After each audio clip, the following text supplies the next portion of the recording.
Howdy folks, and welcome to another Taste of Gameplay video. This time for the American Tier 7 Tech Tree Cruiser, the New Orleans. As always, these videos are designed to give you a sample of the gameplay of the ship, not to be an exhaustive analysis. I recommend the Wargaming Wiki or other content creators. So it's interesting, I've rarely played the New Orleans, which is funny because I've played the Pensacola, which is her predecessor, a lot. And I love the Pensacola because I love citadeling cruisers, which is what the Pensacola is good at. And it turns out, spoiler alert, the New Orleans is pretty good at it too. So there may be more New Orleans in my future. And one of the lessons here definitely is do not discount the tech tree ships. Just because it's a tech tree ship doesn't mean it isn't good. And this is a pretty good ship. It's a really great all-around ship. There's really nothing terribly wrong with it. The armor is above average for a cruiser at this tier. 25 in the front and the stern. I mean, you're still going to get overmatched by some things, but not too much at this tier. We're lucky in this game because we're top tier, so I don't think there's anything in this game that's going to overmatch us. This is a greedy build that I'm playing. I took heavy AP. I took top grade gunner.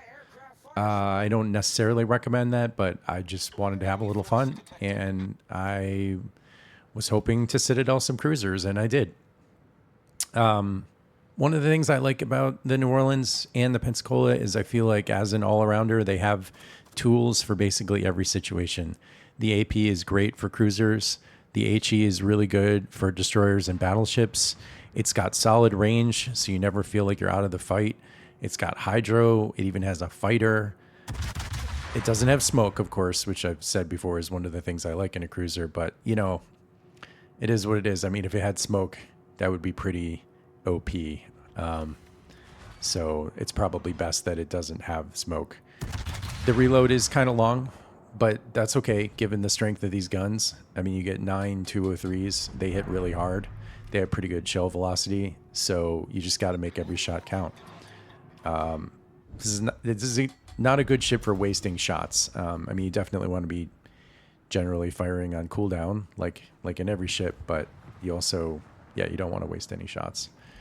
And I will waste a few shots in this game because, you know, like I always say, I play these ships once. This is another one of those games where the absolute most interesting part is going to happen at the very end.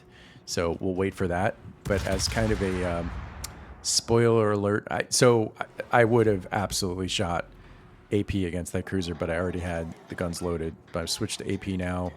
And if I remember right, I think good things are going to happen on this next shot.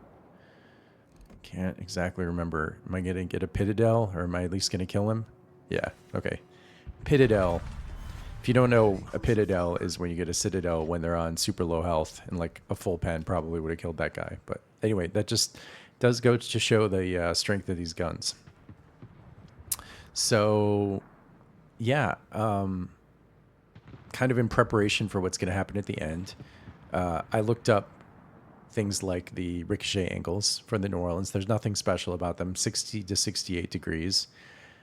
That will come in vitally handy statistic later in the game. But again, no spoilers. Yeah, the New Orleans is really good. I think it's a really great ship. I find I often can have a lot of battle impact. It is, of course, harder to play in games where you're bottom tier, but of course that's true with every ship. You just have to really, I'm playing a little aggressively in this game, right? I'm in complete open water. Partially that's because we're winning our flank, and partially that's because I'm top tier, and I am going to pay for it. Like this Scharnhorst is going to make me pay, and I'm going to have to back off. I still think it probably was worth it, partially because I wanted to showcase the ship. It has a really good fire chance, by the way. And partially because it's just more interesting that way, and we're winning this game. But to be fair, I'm not in a great position in the sense that, you know, I can take a lot of return fire. In a ship like the New Orleans, same as with the Pensacola, it's okay to get shot at once in a while, but you do not want to be the point of the spear, right? I don't know if that was a Citadel. I suspect that was just a bunch of overpens into my bow. But yeah, New Orleans, fun ship. I'm going to back away here because it's getting a little hot. If everyone on the red team focused me, they definitely could take me down. And that actually probably would be a pretty good strategy for them, but that's not what they're going to do. It's hard in randoms to coordinate that kind of activity. But we're going to start farming some pretty good damage. We'll do okay damage in this game. Nothing too crazy, but, you know. We're going to have some battle impact.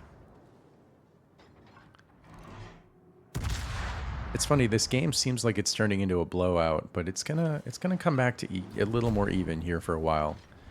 We are eventually going to win, but it's not as clear-cut as it seems. We got some ships that are pretty overextended, including me for a second there. Of course, I backed off, but like that Shiratsuyu is not in a good spot on our team. Dispersion is okay, but, you know, nothing to write home about. Torpedoes, dead ahead.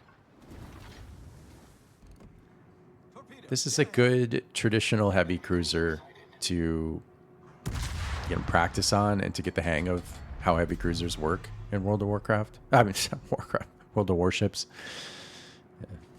Not World of Warcraft. No dwarves. God, I hate shooting at things on the border. The aim system is so bad, and I always have the wrong intuition. I almost always underlead, like I'm doing here with this New York. It's really hard to hit people on the border, which is why border humping is kind of cheesy. I think the system takes all of their momentum and converts it to be along the edge of the border, while at the same time slowing them down, and slowing them down more the more they stay in contact with the border. But also the auto-aiming system doesn't seem to correctly take that into account. So even if you aim quote-unquote correctly, the auto-aim has a tendency to pull your shells off. It's actually quite irritating. Which is why I try not to hump the border. Well, one of the reasons. It's also just not that fun most of the time. The enemy team is going to spend this whole time like kiting away. And I get it. I understand why they're doing that. It's probably not a bad strategy individually for each ship, but the problem is you can't really win the game that way.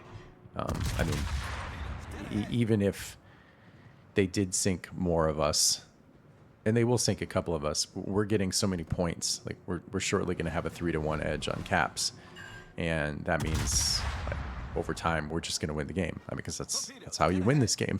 Those are the rules of the game. Oh man, this Shiratsuyu, I don't know.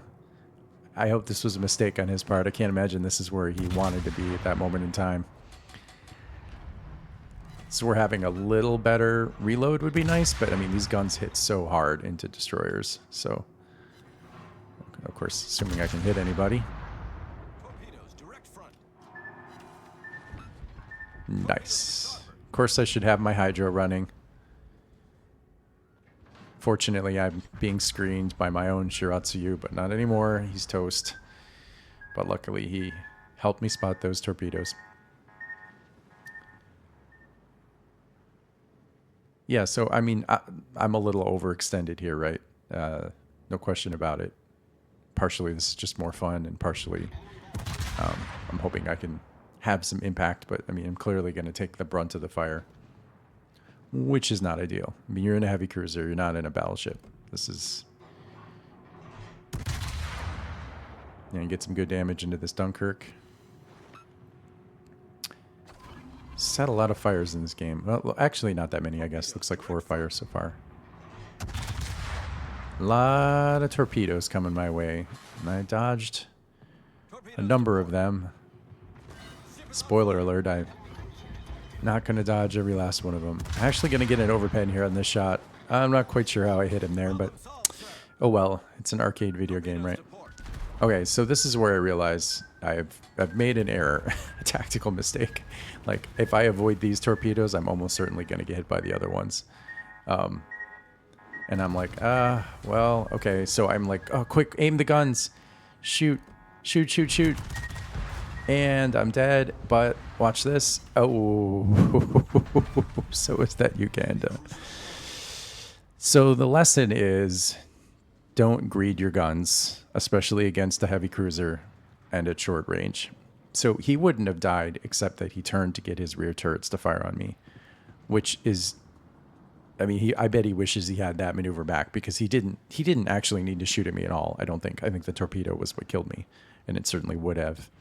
but because he turned to greater than a 60-degree angle to me, I was able to put several of those shells directly through his bow and one of them straight into the Citadel. And these have an alpha. I'm taking heavy AP, so that's 4860. So yeah, he was toast. Anyway, good game, fun game. I love the Pensacola and the New Orleans. I'm going to be playing more New Orleans in my future. But that's it for this one. I highly recommend this ship, and I'll see you guys in the next video.